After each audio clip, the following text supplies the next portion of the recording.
Hello, and be welcome to the world of darkness. Long ago was it that the sin of Cain spawned the cursed horror that stalks the street at night in search of living blood. The Kindred have long been a secret influence through all ages of human history, plotting against one another in a never-ending jihad. Their immortal progeny are among us to this day, hidden from the eyes of humanity by an elaborate masquerade.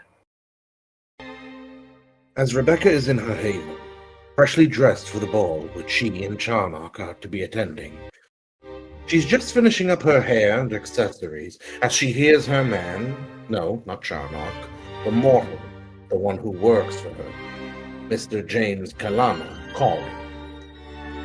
Miss! There's a gentleman here, see you.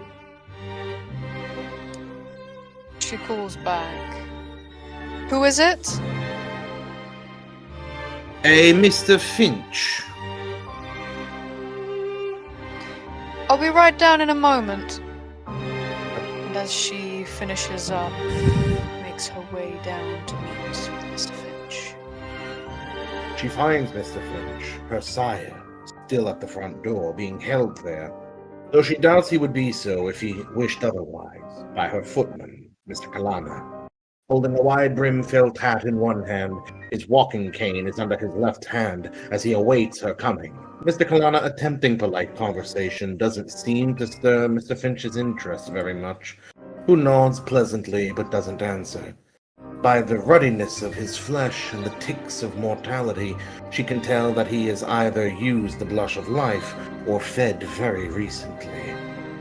She can see, though faintly, on his tie, are several alchemical markings woven in with the slightly different, though a very close shade of red as to the one his tie is originally made of. Furthermore, on his finger, and she knows for a fact the necklace or pendant he wears underneath his shirt, he bears two more thaumaturgical gifts, such as his warted cane that he carries. Mr. Finch, please come inside. I'm sorry to have kept you waiting. Not a problem, my dear. I've just been kept company by your man. He smiles to Mr. Kalana, who, turning, looks to Rebecca. Would you like me to fetch some tea? No, that will not be necessary. Though, please give us some privacy. I'll go speak with Edna then. He excuses himself, Mr. Finch taking his hat, puts it by the door on the coat rack before following Rebecca. As she leads him to the sitting room, she would ask, I hadn't been expecting you this evening. To what do I owe the pleasure? As Charnock had wanted her to dress up nicely and wear her best for the ball, she would be wearing a flowing gown comprised of a black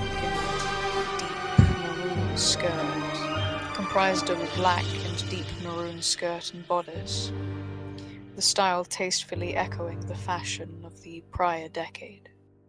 The bustle supports the swaths of fabric scooped to the back of the skirt in a waterfall of folds and frills trimmed with silk flowers, garlands of them. The polonaise skirt and the bodice with its 3/4 length sleeve finishing in a cascade of lace, and it has a low square neckline. She wears jewelry that perfectly complements the colors of her dress, as well as silk gloves, low-heeled side-button boots. Her hair would be intricately woven into an elaborate braided coiffure, topped by a decorated hat of ribbon, lace, and feathers, and a delicately embroidered veil obscuring her eyes. After all, her mother had taught her well when it came to fashionable wardrobe and stylish clothes, especially if she's to be going to a ball. Examining her up and down, he allows her to see the motions of his head, his eyes sweeping down and then up and down again. He stops with his shoulder towards her as he looks around the immaculate room. Are you going somewhere? Yes. I'm afraid I will have to be leaving soon. All right. And where might you be going, if you don't mind my inquiring? Rebecca heightens her senses and attempts to read her sire. Perception, empathy. As per usual, her sire is a very reserved man, very little of his emotions reaching his caricature. From his inquiries, she can see he is gauging how much of her time he has. Secondly, he is clearly curious, but overall he seems to be very relaxed and calm, merely making observation more so than interrogating her. So I take it you will be indisposed?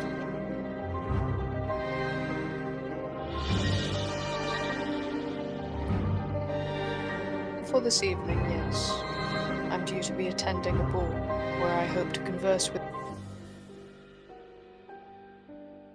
the Golden Dawn that are in attendance. Ah, all right. Clasping his cane, he lets it hit the ground, now holding it proper rather than under his arm. Your report. I'll be expecting it within a fortnight. Little extra time, considering I am aware you are occupied with Lady Anne. She nods at him. The extra time is appreciated. I've already identified a suitable wraith for which I will make thorough inquiry about the following evening. He nods, briefly inclining his head. I will also be needing of you to acquire something for me at the Highgate Cemetery. A bone of at least 200 years of age. He throws up a hand, very nonchalantly. As I am to perform a ritual at the behest of one of the city's toreador, who seeks to go into negotiation with one of the Ventru.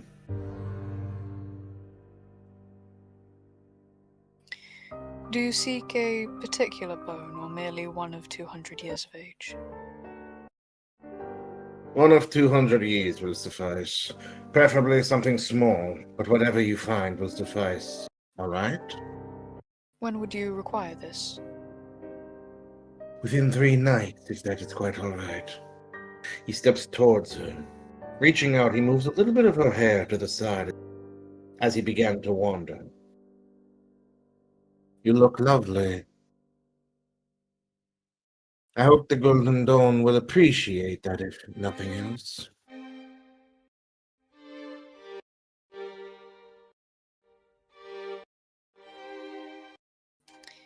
I would hope so as well.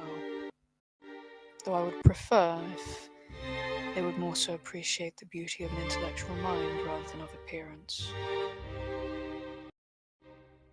Well put. But do you say that for your own sake or mine? If it is for mine, you needn't bother with flattery. I've already chose you because you have an exceptional skill and a very impressive potential for thaumaturgy, which you have duly displayed. So much so that if you feel as though you are not overwhelmed, there is an opportunity which awaits you, which is the reason for my visiting. What might this opportunity be?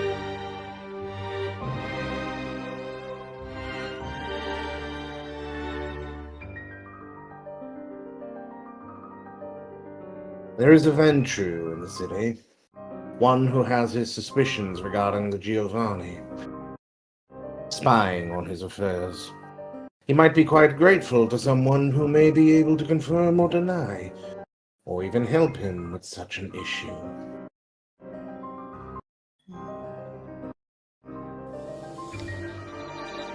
Would you be at liberty to tell me more of this matter?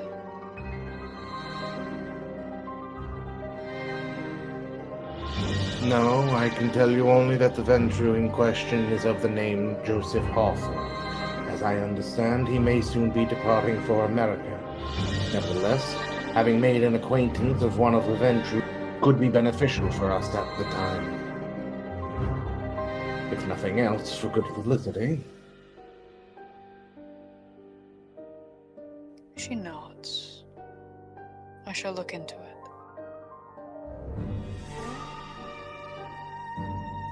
His hand pushes into his pocket. Reaching around within his coat, he pulls out a small piece of parchment. He sets it down for her with an index finger, pinning it to the small table of the room. The information is here, all right? Now, my apologies for my intrusion, my dear. I merely wish to bring this up, should you be at liberty.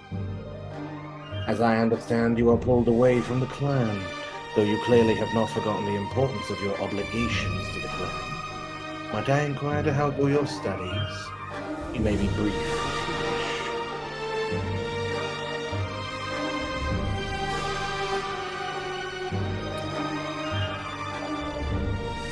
I have begun to learn a ritual every talent I have, not to mention with my communication with the spirits of the cemetery, albeit to the ends of my obligations to the Lady Anne.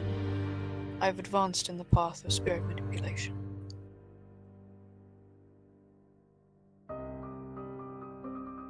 It is good that you're progressing your studies. Eventually, should you be able to create your own talisman, and that will help you substantially in the future. I'm more worried about your brother. My brother's strength has always been more financial. That is ultimately true, yes. Though it is still disturbing his lack of inclination for the mystic arts. Bainbridge and I have discussed perhaps fine-tuning his blood. Intelligence and occult. Rituals will apply.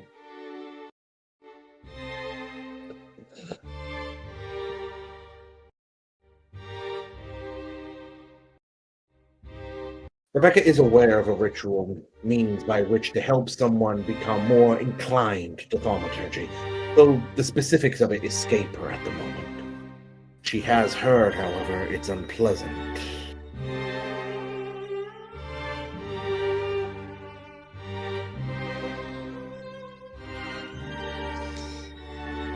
I believe that my brother's progression of the arts of thaumaturgy are less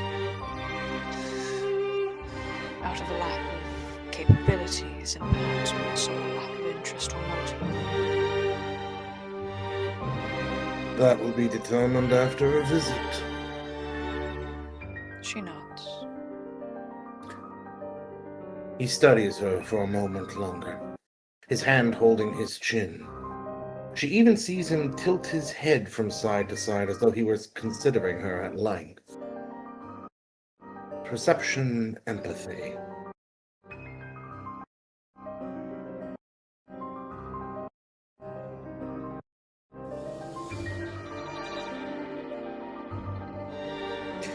She knows that look.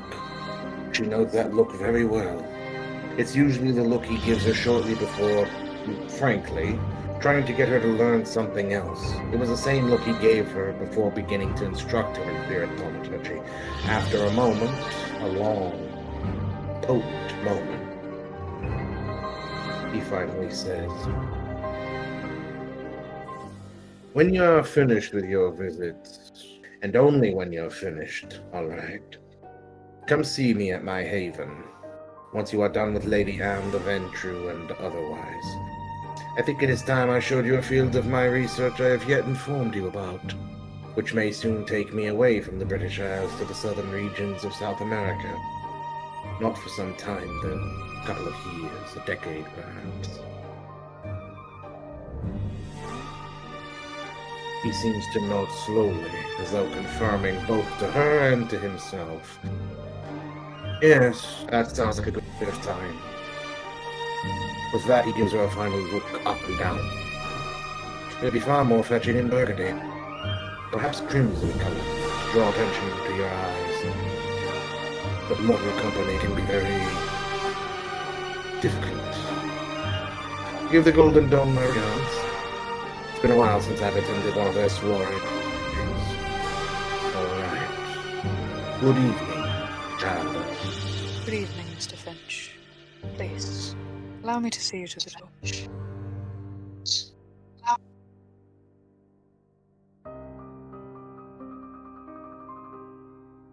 To that he smiles and allows her, in fact, to lead him. She can hear the pluck of his cane occasionally, striking the floor. And once at the door, he stops to take his hat, replacing it on his brow, firmly setting it so slightly inclined upward. With a polite nod, he sees himself out, where she can see his carriage waiting with a young, very attractive young woman waiting for him inside. His driver, his coachman, staring impassively forward with what she can see are very faint stitches along the right side of his neck and under his nose. End scene.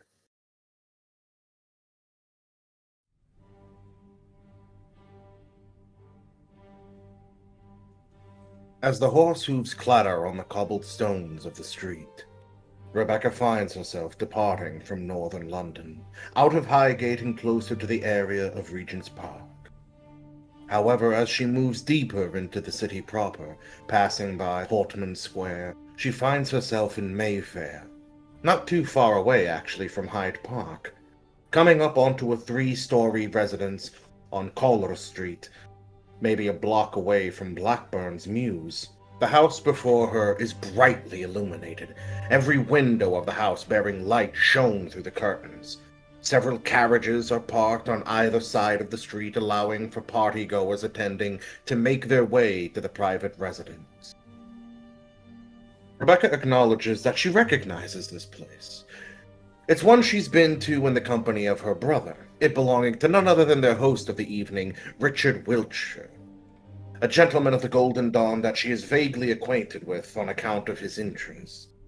As Charnock's man looks for a place where to park, they have a brief interval in which the two of them may speak openly, without interruption, before going into the brightly lit place, full of mortals. As Rebecca looks out the window to see the residence, she turns her head towards Alexander. How is it that you came by the knowledge of this ball? He offers a somewhat ashamed smile as he throws up a hand. Personal interest. He at last looks to her and acquiesces in full. If you must know, there's a Japanese delegate in London. For what reason, I'm not sure, but in my curiosity, I found that he's been invited to this little soiree. So through a mutual acquaintance, I just had to invite myself. How better to learn of Japan than by some foreign dignitary? It was only after I inquired a little further that I found out the Golden Dawn was involved.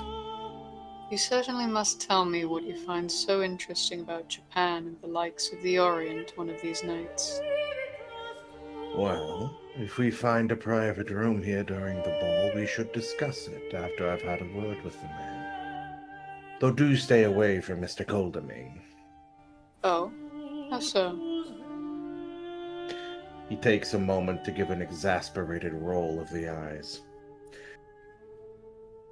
Lord Goldaming is attempting to woo my confidant who invited me here, and he's a bit of an ass. Oh, you should be sure that I will stay far away in that case. Much appreciated.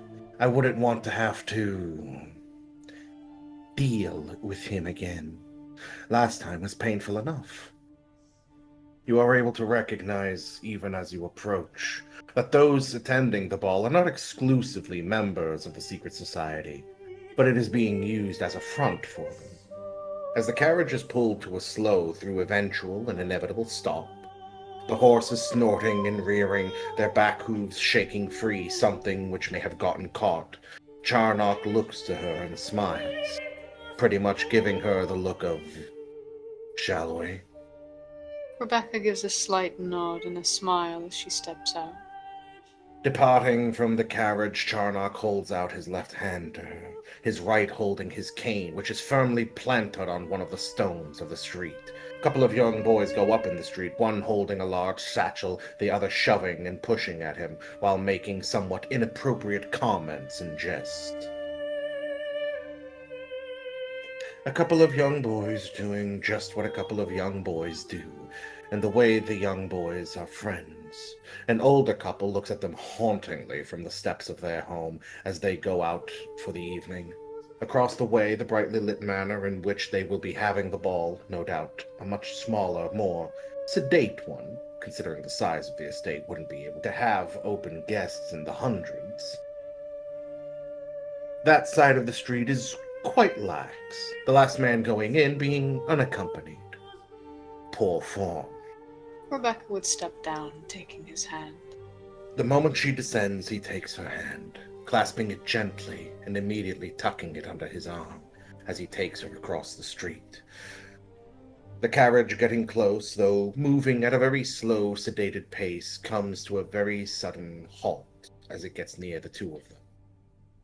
A snort and rearing of fear, yet it calms quickly as the driver soothes it, and the two of them, more importantly, get out of the way.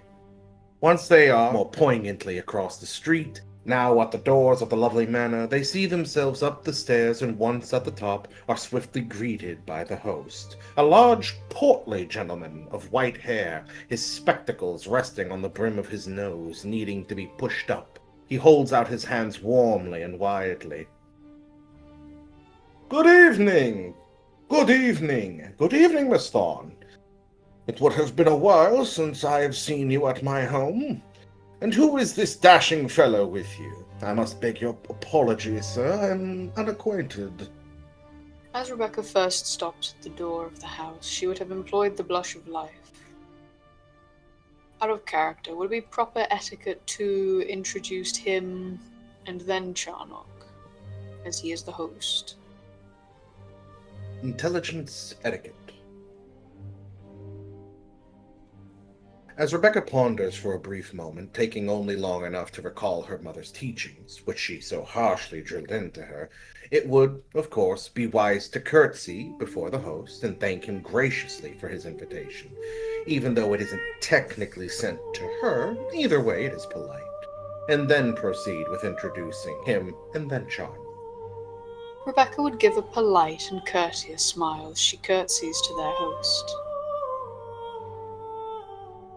All too true. It has been far too long, Mr. Wiltshire, though I am ever so grateful for your invitation. Please, allow me to introduce the two of you. She looks and gestures to the host. He holds up his hand. "There'll be no need for that, Lady Thorne." He then turns his attention to Alexander, whom, for a moment, smiles at the man. She can see Mr. Wiltshire adjust his tie a bit, waiting for Charnock to say something, before moving her hand more tightly into his grasp. Charnock smiles. "Alexander Charnock. A pleasure, Mr. Wiltshire. I don't believe we've had the pleasure of meeting before." "No, certainly not. It is good to see that you have brought good company." "Why, yes, I did.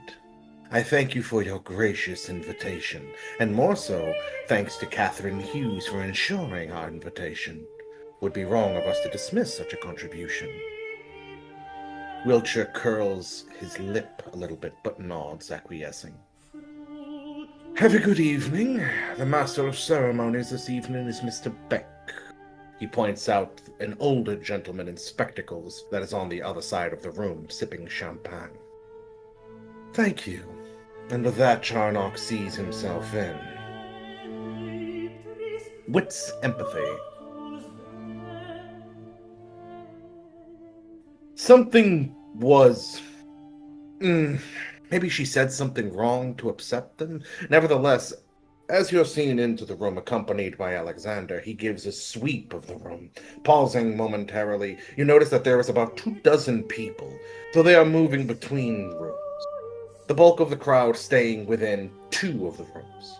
On the left side of the manor is a makeshift ballroom, the other being a large sitting room in which champagne, cigarettes, cigars, no doubt a bit of opium, is taking place. The ladies sat to themselves in different places along the wall, the gentlemen moving about the room in busy bee motion, constantly buzzing from one conversation to the next, occasionally going to the ladies to speak or an invite to a dance as a new song is playing. The interior is quite old-fashioned. In fact, it's very reminiscent of, well, admittedly, is somewhat more luxurious, as Wiltshire is a wealthy man, but it is reminiscent of her parents' home in its style, suggesting that the actual interior of the place has probably been unchanged since it was the fashionable look, Mr. Wiltshire being a bit old-fashioned himself, evidently, though by the size of his beard and its color, that would probably go without saying. Rebecca would be silent a moment as they come into the room, reminiscing over her old family home. Inclining his lips towards her ear, Charnock would ask, "Does anyone catch your eye?" Other than Wiltshire, the only person Rebecca knows who would be of interest, though Axis might be stretching it, would be Edward Drake, considering his interest in death and sentience beyond life. Wits and subterfuge. There are strong rumors about Drake, though they've never been substantiated. Considering all the peoples in attendance, it really just comes as a guessing game if anyone in the room would be able to substantiate them. Intelligence etiquette. Traditionally, and as Rebecca is sure to find out if she proceeds, upon arrival, men will lead the women through the changing room and then lead them back to the dance floor, or somewhat stationed. Men are expected to be extremely active during the ball to make up for the passivity of the ladies. The ladies do not ask them to dance and cannot even be seen to cross the dance floor unescorted. They must be conveyed to their station by a gentleman, and there they wait until another gentleman comes to speak to them and ask them to dance or convey them to the punch bowl or somewhere else. Pretty much playing a game of hot potato. Effectively, there's a lot expected of both sides. For instance, Charnock is expected to always walk around her train, that being her dress, and never stepping on it. Otherwise, he is in deep trouble. It's also why he's wearing white gloves, because that is the expected at a ball. All the men are wearing white gloves, as are all the ladies.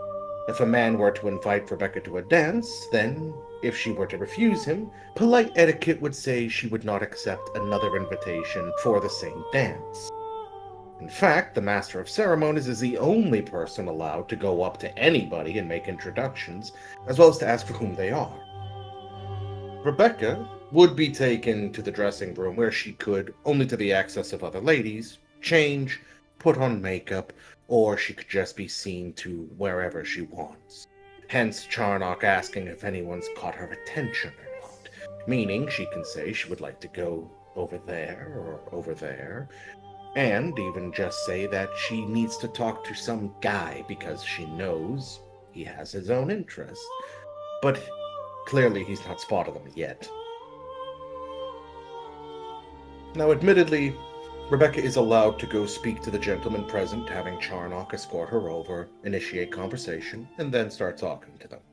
Alternatively, there's always the Lady Anne method of not giving a fuck and doing as she pleases, which is somewhat becoming more common in this day and age. Women dance, drink, gossip, talk, and go around the room on the arm of whatever gentleman they say yes to. Usually there's even a lady who's the kind of queen bee of them, setting the newest fashion, pretty much the controller of the ladies, gossip among the high society types, and typically has her own circle in which she ever has a party or the like. If you're invited to that, you're in good company. Well, at least politically speaking. The fact of the matter is, there is rules of etiquette of the ballroom, and unfortunately, in the eyes of some, they are gradually dying. More often and more often in the 1880s, you will see women unescorted going to the ballroom, saying no to one gentleman and then the very next second saying yes to the next. All kinds of little rules being broken, which is to the dismay of many. Rebecca likely won't like that, given that you more or less enjoy indulging in the tradition and etiquette of things. Sadly, That's under attack by the women these nights. More and more women feeling emboldened to just walk right up to a man. They won't ask them to dance, but they will seek a man's attention. In fact, one of the rules of a ball is no having sex. But it happens. So little rules are being broken. Again, not to the point where it just nobody cares, but it's becoming more common that little things are being overlooked. For instance, you will occasionally see ladies go and just get themselves a drink and sit back down again. Because from a historical standpoint, it's funny because some people would say that it's a very misogynistic thing. Yet the men are expected to constantly be moving around, being the one to approach and ask, probably get turned down, take the ladies wherever they want to go. The men have just as many rules imposed on them as the ladies. If anything, the men aren't allowed to really sit down, so they better be comfortable on their feet. Charnock's benefit is he doesn't care because he's undead.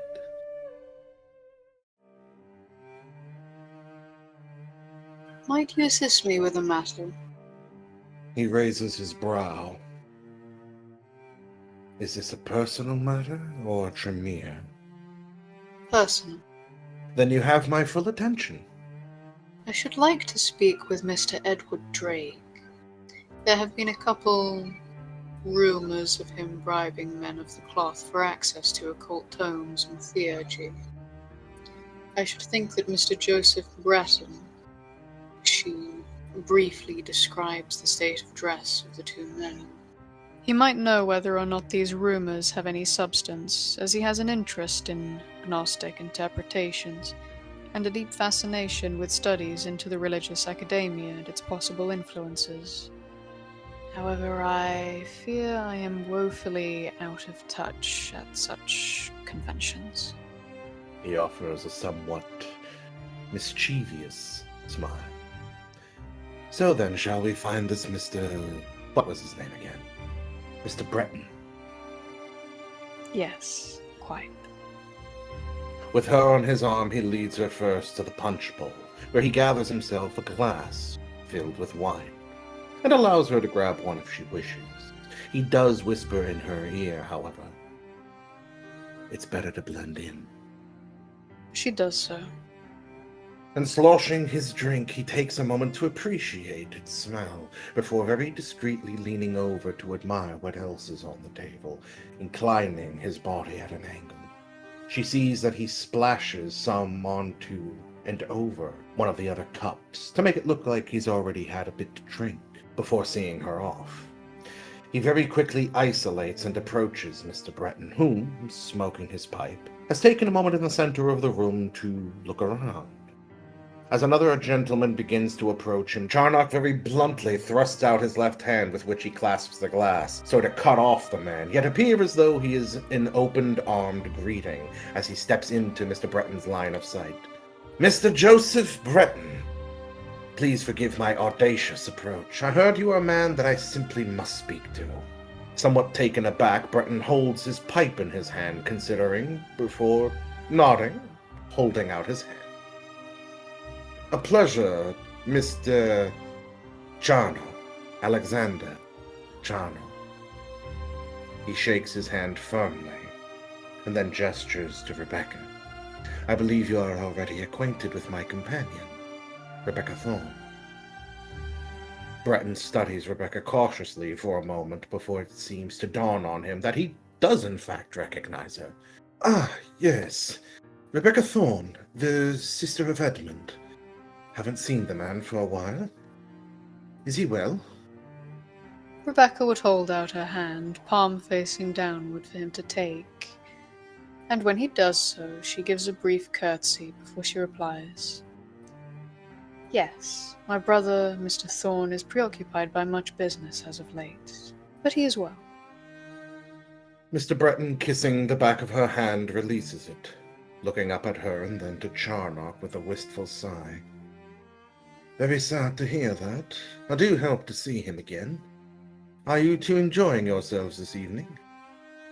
Charnock holds up his glass, partially emptied. "Very much so. We came here to escape a nasty bit of rumors that have been circulating." He gestures to Rebecca. "About Drake and other guests who may be attending. I have no mind for idle gossip. Mr. Breton seems to take the bait. Ah, yes. Idle gossip is abundant, especially among these circles. Perception empathy. She can see that, as he says such a thing, his eyes very quickly flicker over to none other than Mr. Drake, only they come back to her with a slight sneer, as he kind of shakes his head, very faintly, almost imperceptibly so, suggesting he is a bit of a distaste for Mr. Drake, and one that has run deeply enough for him to perhaps know said rumors. Considering how much he dislikes Mr. Drake, apparently, it wouldn't be beyond thought that he may have a distaste for the man sufficient enough to be aware of or even spread rumors about him. I don't suppose that you've come across any this evening that we should be particularly wary of, Mr. Breton. Or, on the contrary, that might perhaps provide added entertainment for this evening. Charisma subterfuge. He takes another pop of his pipe, drawing in the smoke which comes from a bitter, harsh scent, almost as though he's smoking weeds of some kind. It's not a very pleasant odor, though it's not quite tobacco either, before he lets loose a stream from his nostrils like some mythical dragon.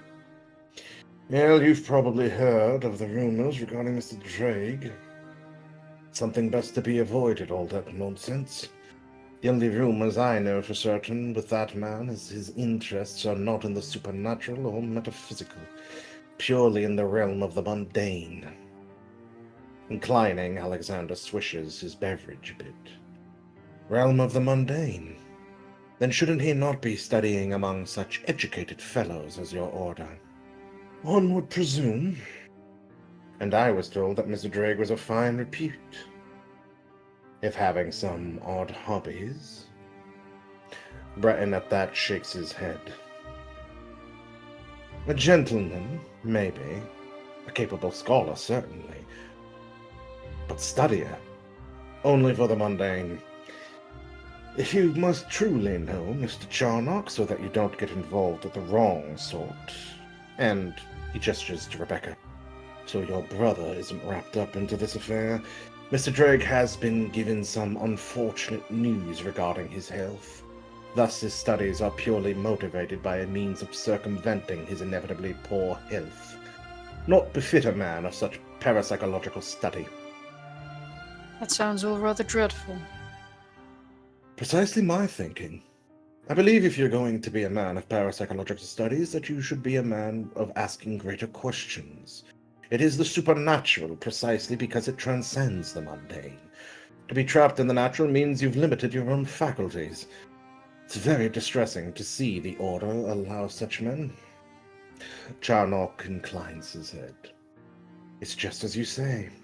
But then everybody has become an aesthetic. Be it atheism, be it the supernatural, everything is just somebody's cry for attention. Somebody wanting to be part of the crowd. It's as you say. Yes, it's unfortunate is what it is. Was a time when men spoke of God because they believe. Was a time when men spoke that they loved the woman because they did. Now everything is just smoke and mirrors, like so many of those would-be psychics that you see offering to entertain at parties. Breton snorts. Miss Thorne, I find your gentleman companion to be quite enjoyable company. And you're all too true. Drake has also sponsored several of these people wishing to annotate their supposed beliefs and findings. He shakes his head. I give no credence to those who have not displayed thoroughly their understanding and higher learning. Such gifts would be wasted on those who do not possess higher learning, because then they do not know the full extent of that which they should be saying. He looks to Rebecca.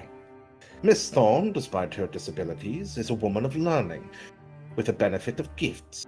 Thus she knows the questions which must be asked, answered, and annotated, whereas these street performers, for that's all they can be called, are only worthy of the circus because they don't even know what questions need be asked, much less the answers or analyses which are needed to annotate. Charnock smiled. then wouldn't it be better to educate these women, or provide a man of learning who could educate them, or rather, ask the appropriate questions? Breton seems to go into quiet deliberation. You may have a point. Perhaps I might strike up one of these fanciful ladies of the parlor, if I can find any of reputable source. Charnock gives the man a short handshake once again. Well, sir, it's time I made my maneuvers around the room, but I do hope your own studies continue. Ah, yes. Gnostic. Something often overlooked, I feel sometimes. But it's been making good progress. I would suggest looking into the Venetian, if you haven't already. Byzantium, but I will keep that suggestion in mind. They incline their heads. Rebecca does so out of courtesy, and begin to move back within the social circles of the room, Charnock looking down at her with a perked eye. As they do walk away, her on his arm, she would slightly tighten her grip on his arm as though appreciatively. As she does so, she notes that he is taking her to the very center of the room. She can see that the band is about to begin a new song, and she very quickly gets what he is thinking. He wants to dance. Stopping in the center of the room, he holds out his hand to her after having her let go and inclining his head in a deep bow, requesting to dance. She would smile, taking his hand and curtsying, accepting his request. What a dance it is! As they lean into each other's arm, one hand on her hip, the other splaying out her hand, he begins the spinning dance of the waltz, though very quickly it begins to evolve. As raising one hand above, holding hers above her head and releasing her hips, he spins her about him in a circle, before drawing her back suddenly and slowly, focusing from the hips first. It becomes a sultry, slow, with intervals of quick motion manner of dance. At one point, as they are inclined, faces obscured by his long hair, he smiles, looking into her silvery eyes. What is it you're after with these secretive little mortals?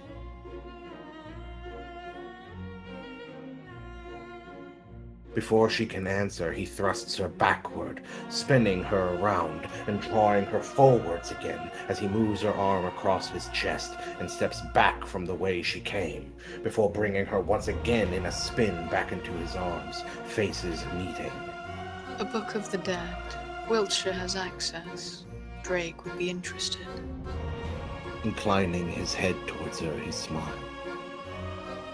And do you want this thing? Yes? I would. They have not allowed me to attempt to translate it. He continues to dance with her in quiet, his eyes lingering around the room, focusing on Wiltshire, and then for a moment looking to Drake. As the dance begins to slow, he inclines her back to his front, so that he might whisper in her ear. Then allow me to save you some time. What you're looking for doesn't belong to them anymore. Seems it's something the Arcanum took with them on their way out. They're only pretending they still have it. In a final spin, he brings her back to him. I'll get your book. His eyes flicker to the other side of the room. But first I have something of my own interest. Following his gaze, she finds what he's looking at. A distinctly Asiatic fellow. With that final word, he looks about the room and inquires soundlessly without word to her, merely communicating with his eyes as he widens them, then glances about as to say, "Where do you want to go?" Would you not want to speak to the new arrival? She says as she very briefly, only noticeable to Charnock, glances at this Asian-looking man. You wish to join me? I would. With that, he swiftly crosses the room, keeping her hand held again in his arm, towards this Asiatic fellow whose wife on his arm seems very out of place, looking around the room like a frightened doll more than a respectable woman in her own right. As he approaches, Charnock offers a deep bow to the gentleman. "May I have a Mr. Fujiwara?" The man seems somewhat surprised, but nevertheless nods. "Yes, I am Mr. Fujiwara. I don't believe we have had the pleasure." Holding out his hand, they shake their hands very briefly. "Alexander Charnock. I actually came here because I wish to speak to you, Mr. Bunta Fujiwara. I understand you are a dignitary of some sort of your native country of Japan." "Yes, I am a dignitary and a philanthropist. Come from Nagasaki." "The treaty port. You are educated in my homeland." "I am deeply interested in your homeland." "Well, as no one seems to have approached me," he bows, "allow me to more properly introduce myself. Bunta Fujiwara. This is my wife." He gestures to the very tiny little Asian woman who hardly says a word. "Nagisa Fujiwara." She holds out her hand, which Charnock kisses the back of the knuckles of. "Pleasure to meet you, my dear. May I say I love the patterns of your dress." He gestures. "Of the Chinese bellflower. Interesting choice." Both of them seem somewhat taken aback before he waves his hand. "As I said, I'm something of an enthusiast for the lands of your people, as well as China, and much of the Orient. It's become something of an aesthetic here, though I find myself more drawn to it culturally." "That is very interesting. And who might your companion be?" He gestures to her. "Miss Rebecca Thorne, one of the colleagues of the gentleman running about this place." She offers a polite and courteous smile, giving a slight curtsy. "Pleasure to make your acquaintance." He, taking her proffered hand, kisses the back of her knuckles and looks to his wife for a moment, before looking back to Mr. Charnock. "You said you wished to speak to me, Mr. Charnock." "Why, yes, I did. Maybe we should move to one of the other rooms. You could have a cigarette. We could talk." The man smiles broadly. "Ah, you noticed me looking around the room then, yes?" "It's hard to miss.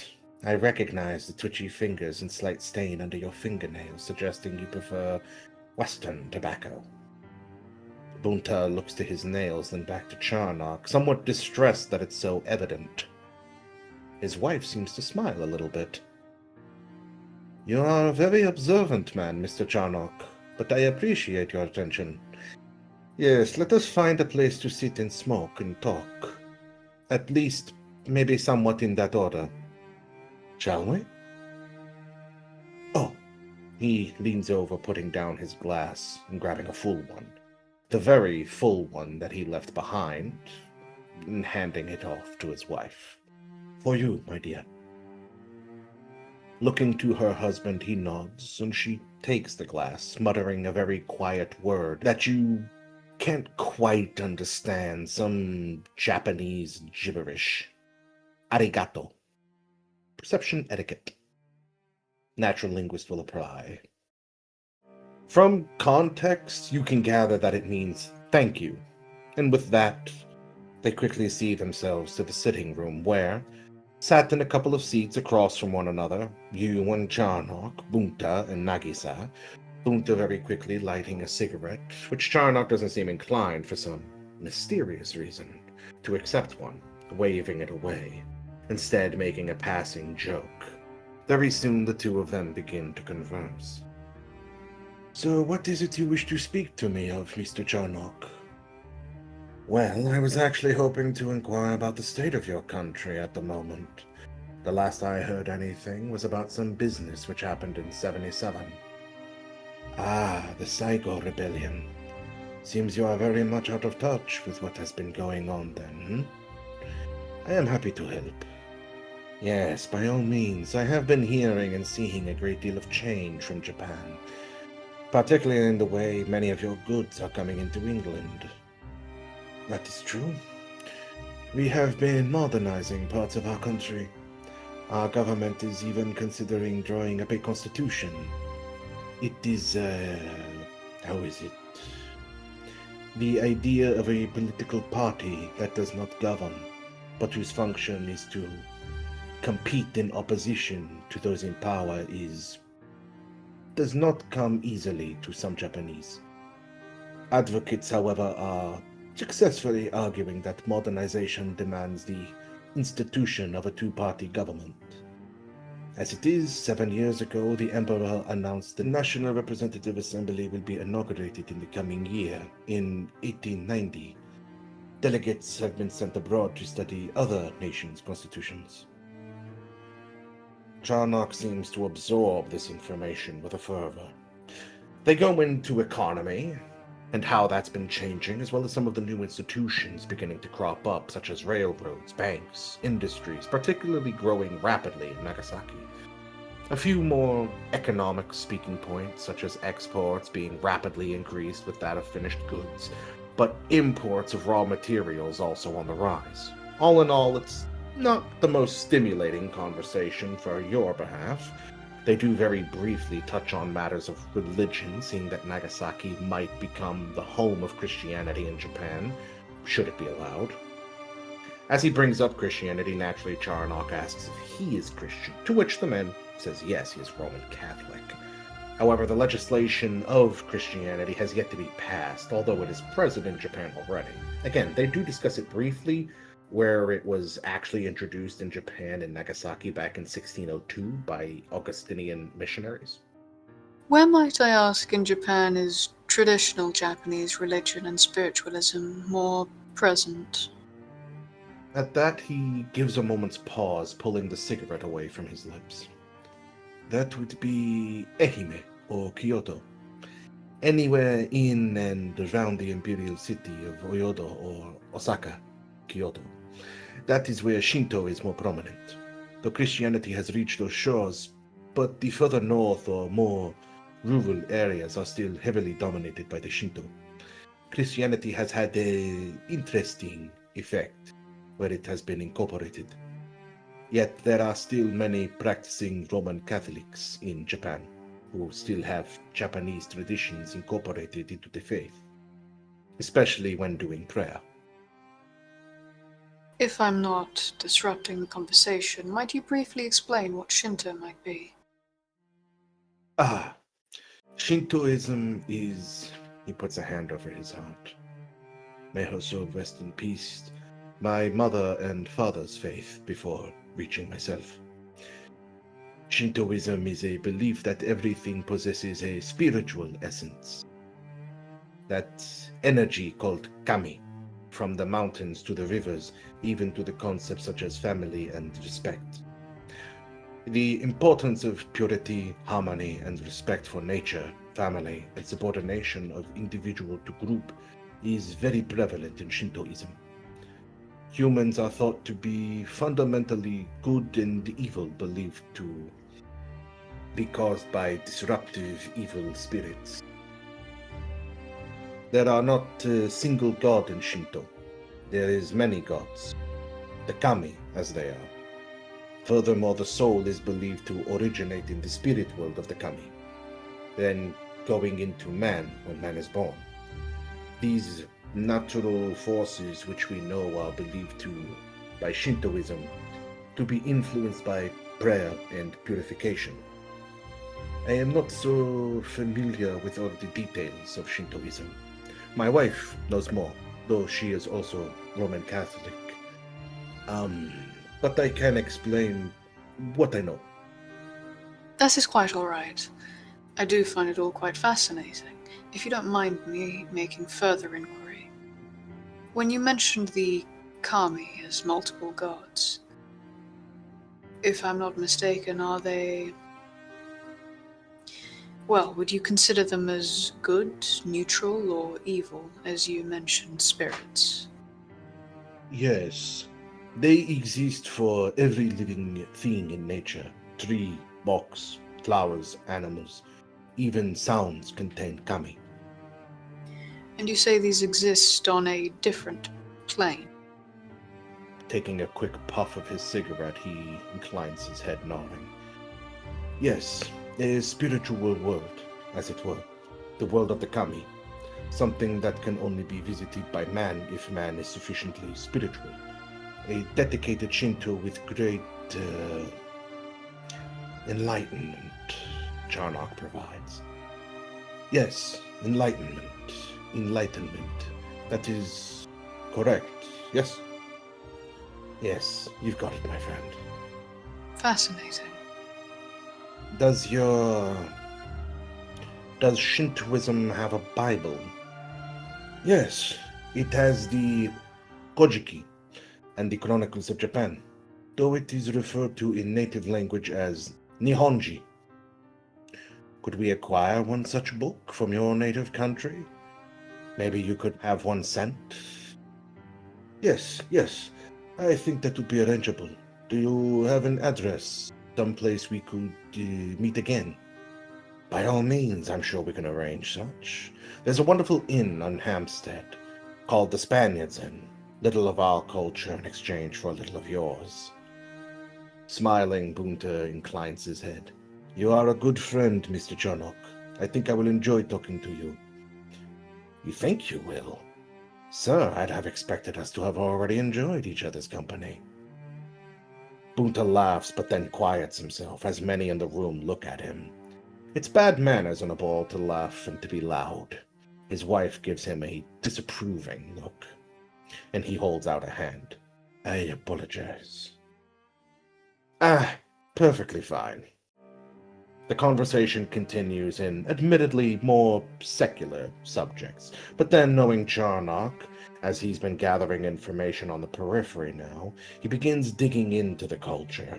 In fact, he finds out a couple of interesting things. For one, many Westerners have begun getting employed in Japan, and even the government itself is employing Europeans and Americans as engineers, financial and legal advisors, agricultural experts, teachers, and military instructors.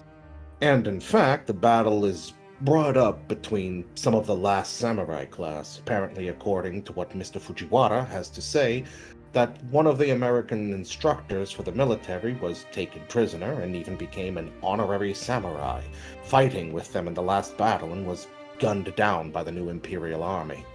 Which leads into a conversation about the samurai. Art is brought up, though it's actually Nagisa who takes over the conversation with her husband's behest. And every time she seems to go a little quiet, Charnock is a bit flirty, switching subjects to how do men and women court each other in Japan, and that seems to renew her interest. All these little romantic details to which, at one point, to get her interest, he describes to her the bouquet he made. She's positively blushing, even under the makeup, to which she sees Bunta say, "You are a very smooth operator, Mr. Charnock." They exchange cards, business cards, and make promises to meet each other another time.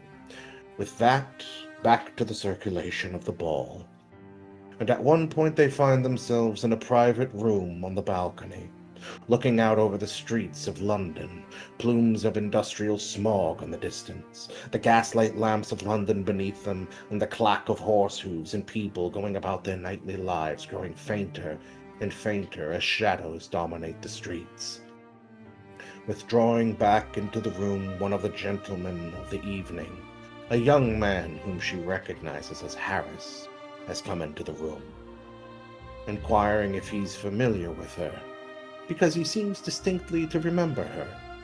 And yet before he can really finish his conversation, Charnock has sunk his fangs into the man, and the two share a meal. Set the scene. In the short distance it is to Rebecca Thorne's haven, Thomas finds that as he steps out of the church, there is a carriage waiting for him. Her footman perched atop, waiting for Thomas to climb in. A short distance up the road and around the corner leads him to the front of the doors of the haven of Rebecca Thorne. Upon entering, he is greeted by the sound of piano playing in the room, one of Handel's. The room is obscured in shadows which dance along the walls, the moonlight streaming through the curtains, illuminating the room dimly, providing a sort of bleak, grayish-blue ethereal glow about the place. The entire house is rather quiet.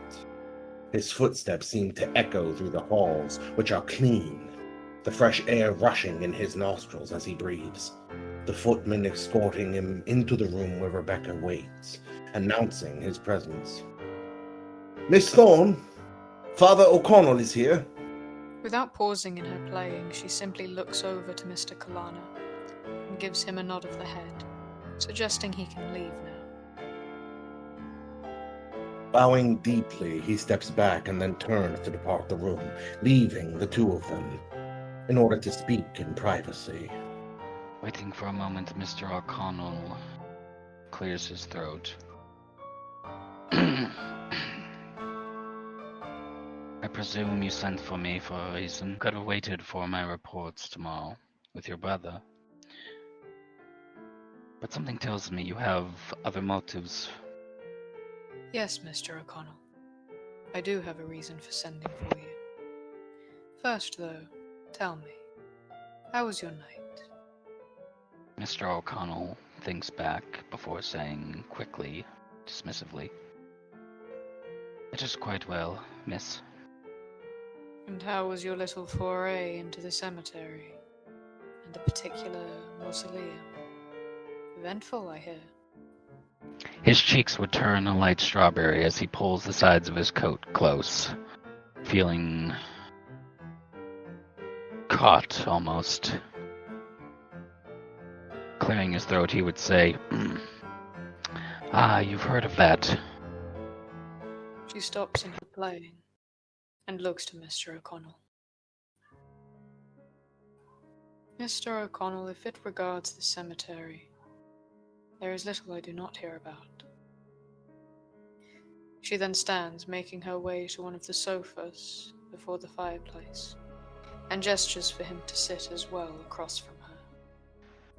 Setting his walking stick down, Thomas would nod before approaching, saying, "Apologies, I was not watched by anyone, but I promise I had legitimate reasons for what I did."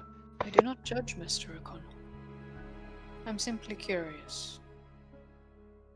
So tell me, what was this reason? You have your own divination rituals, and I have mine. Mine require a bit more physicality, and I needed some information, something that you could consider a side mission from your brother's requests. In fact, he says, as he reaches into his notebook and procures the notes he wrote down, setting it out and sliding it down towards her on the table. That is between the two sofas. I thought perhaps you might find this of use. This will have the entire spell written down as to summoning the creature Amel. Rebecca would lean forward, sifting through the notes, briefly looking over them. What she sees is the method by which of summoning a spirit. A main spirit by the name of Amel, requiring not only sacrifice, but a duly large amount of sexual energy, as well as the sacrifice of a human life, being made with a farming implement which had taken the lives of many livestock. Thomas would wait for her to finish reading before he continues. This was a ritual asked for me to procure by a member of my loose acquaintance, though I figured you and Mr. Thorne might have more use of it than they do. From these notes, Rebecca is able to gather that this particular spirit is a very powerful one, and likely somewhat by nature more disruptive, or, depending on Rebecca's viewpoint, malevolent. This isn't a spirit of mourning, the spirit of a knife, the spirit of wind, the spirit of stone or trees or concepts. This is a violent and dangerous spirit, but powerful. After spending a couple moments looking through the notes, she stacks them into a rather neat pile before she reclines back into the sofa. Very interesting. You've done well, Mr. O'Connell. Though, do you have the book from which these notes are taken? Of course, he says as he sits back. I left it at my home. but I can go get it for you. Figured it was more safe there than on my person, as someone is surely looking for it after my acquiring it. She nods. Before the beginning of tomorrow night, I would like you to bring it to me. On that note, he says as he continues on an idea, your brother has tasked me with finding a solution to the barrier at Westminster. And I think with those notes and the ritual and the information I've gathered, we can knock out these objectives at once. You see, a barrier of holy power can be disrupted through less than holy acts, namely small things as putting impure symbols, graffiti on important places, or through more insidious natures, insidious rituals, summoning which requires things like murder. While I loathe to get my hands dirty, I'm sure your brother can provide help. I do think this may be a matter best. Spoken with him about? Yes. Though in the future, Mr. O'Connell, please do not interrupt. Forgive me. Though if you do have notes on your findings regarding the Abbey, you do well to leave them with me. And that's another thing, he says as he shuffles around his coat. The acquaintance that put me on these notes is eventually going to want them himself, and though I prefer we summon the spirit and bind it before I deliver the information. For me to have the capabilities of binding it may take some time, and I do not think to summon it on the grounds of Westminster, when we are unable to set foot there, and thus releasing the spirit with no means of controlling it.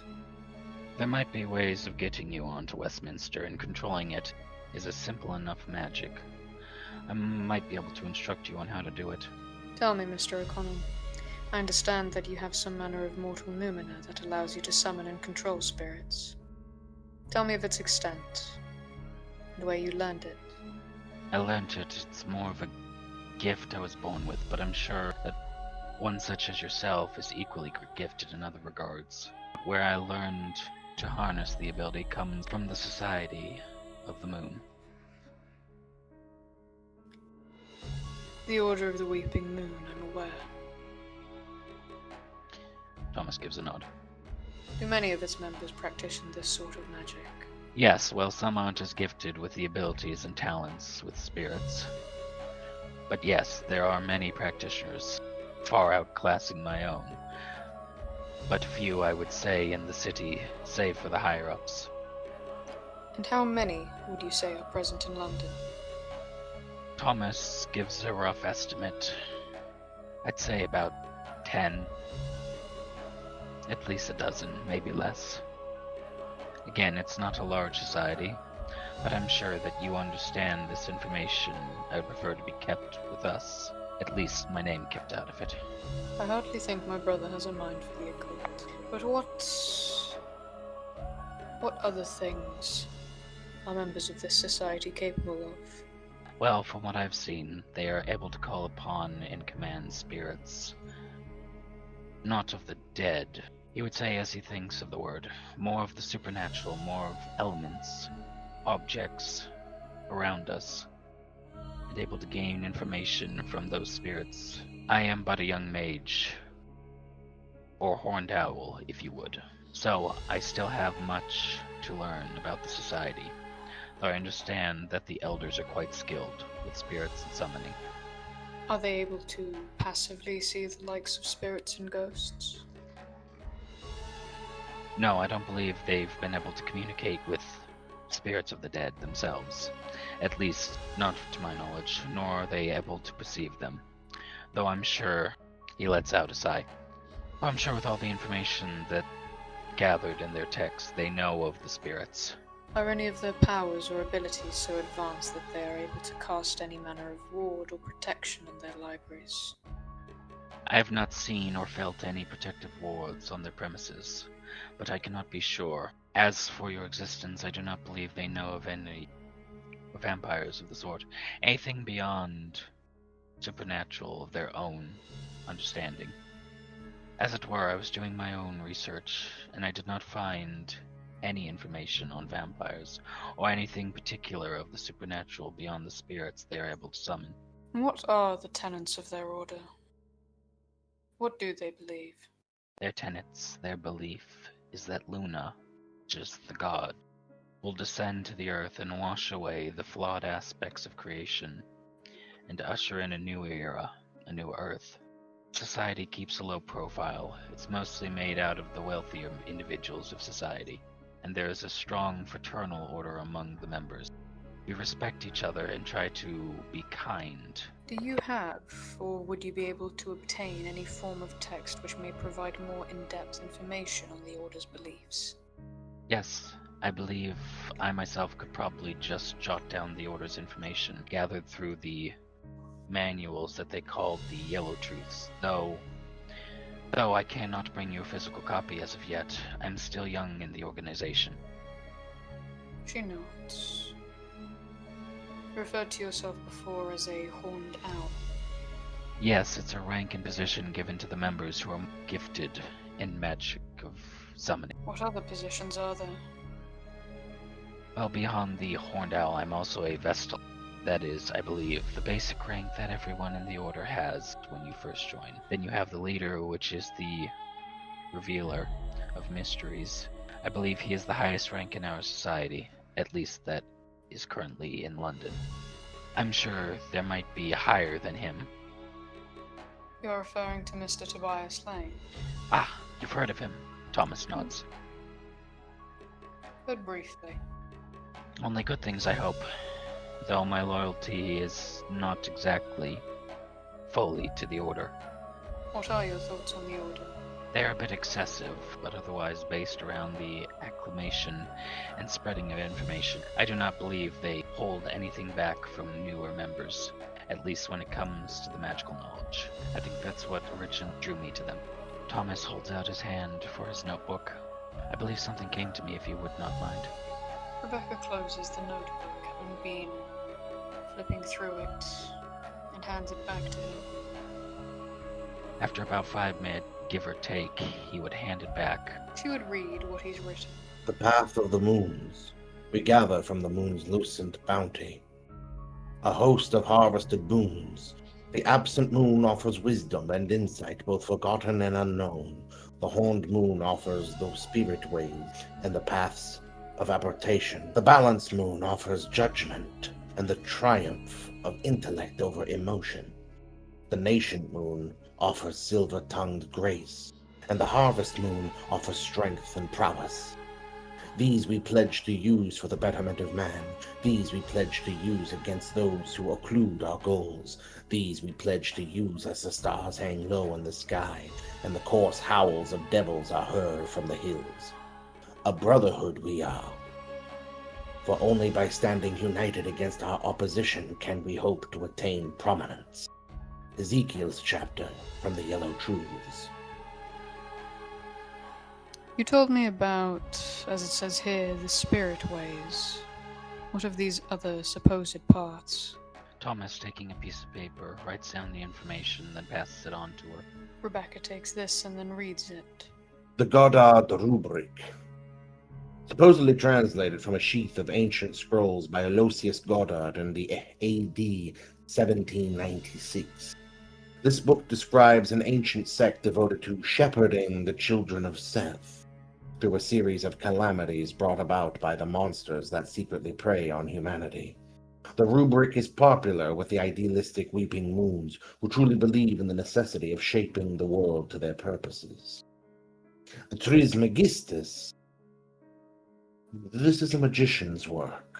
A collection of notes on the magic practices, from hermetics, alchemy, numerology, and astrology to rude fertility rites. The Trismegistus is the foundation for much of the Saturnal practices. Its often obscene content is typically concealed beneath a black leather cover with a distinctive sigil. And then there's the Diaries of Zerny. This legitimately powerful code is another foundational work in the practice of the main Saturnal. The Diaries of Zerny detail rules and formulae for summoning and controlling powerful spirits. No printed works exist. Each one is hand-copied, personalized, and often encoded. Thomas's ritual comes from a piece of this. He'll also write that down. Once he's done with that, he will pass these notes on to Miss Thorne, and sit back. Anima, an ancient moon's eternal. The anima path delves into the minds of others, particularly the secrets they hold close. Thomas would be able to see a smile begin to creep across Rebecca's lips before she once again looks back to Thomas. Are you familiar with the location of any of these texts? I believe they are kept on Mr. Tobias's person, or in his personal manor. More specifically, his library. But again, I do not believe I have everything. Would this be his personal library, or accessible to the members of the Weeping Moon? Accessible to the members, though I would not be surprised if he has a personal library. He keeps the more in-depth information or delicate items. Setting down the piece of paper on the table, Rebecca would once again lean back into the sofa. You've done very well with acquiring all of this, Mr. O'Connell. There is, however, something else I would ask of you. Sitting up, O'Connell would ask, of course, what is it that you would require? Something rather unrelated from the subject matter. I require you to obtain a bone from Highgate Cemetery. One belonging to someone who's been dead over 200 years. We both have access to Highgate Cemetery. Is there a particular reason you require me to do this? Because I will be busy this evening, Mr. O'Connell. Of course. 200 years, you say? Dead at least 200 years. Do you require any particular bone of the body? Woods and alertness. Rebecca is familiar with a couple of people in the cemetery who are 200 years old. A sailor who was wrongfully buried there, but thought it was someone else who died on the ship, frankly. As well as a lesser noble, son of a viscount. And then there's one that you've often seen occasionally walking around in full armor. He's a bit crabby, frankly. He, in fact, fought with Oliver Cromwell. Admittedly, by taking the bone of a ghost, you will likely anger them. It also could give them easy access to fucking with you, or knowing where you are at all times. Rebecca would provide Thomas with a list of names of ghosts that she's aware of, and to avoid robbing their bones. What I would wish is that you procure a bone, preferably a small thing, not large. Highgate is not a place for old bones, though it does have a few old bodies that were moved there. The ideal place for old bones would probably be further in South London. It's best to look around the areas of the Marble Arch, Tyburn Tree, admittedly one or two places within Hyde Park. Best place he could probably go would be the Bedlam Burial Mound, which is south of the Thames, the Royal Mint Cemetery, or the Holywell Mound. Admittedly, the Bedlam Mound could draw attention to himself. Well, it would be the least likely to draw attention to himself. To not anger a spirit, traditionally a smart thing to do is not to take anything that belongs to the spirit. The other thing is not every dead body results in a ghost. He could always look for anyone who may have been buried under the Tower of London. Most people avoid it because they think it's haunted. Common sense, Thomas. The Harvest Moons will do what he tells them. They are the kind of people who he could tell to murder and rape people, and they will do it. They could also be employed. Is that all, Mr. O'Connell?